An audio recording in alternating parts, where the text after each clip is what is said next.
Pak కెప్టెన్కు shake hand ఇవ్వని Suryakumar Yadav.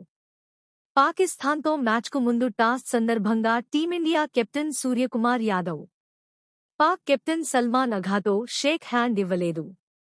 Toss వేసిన వెంటనే తొలుత సల్మాన్ అఘా మాట్లాడాడు. ఆపై సూర్యకుమార్ యాదవ్ షేక్ హ్యాండ్ ఇవ్వకుండానే వెళ్లి వ్యాఖ్యాత రవిశాస్త్రితో మాట్లాడాడు.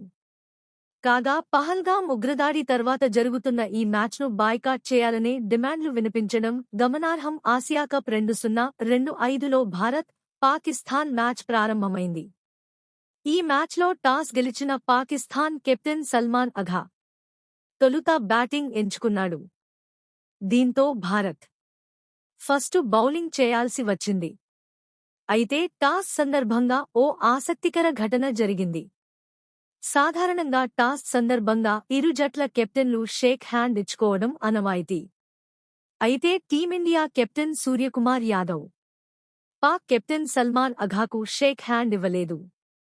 షేక్ హ్యాండ్ ఇవ్వకుండానే అక్కడి నుంచి వెళ్లిపోయాడు. దీంతో ఈ విషయం చర్చనీయాంశంగా మారింది. పహల్గామ్ ఉగ్రదాడి తర్వాత భారత్, పాకిస్తాన్ మధ్య ఉద్రిక్తతలు పెరిగాయి. దీంతో పాకిస్తాన్తో క్రికెట్ మ్యాచ్ను రద్దు చేయాలనే డిమాండ్లు వినిపించాయి.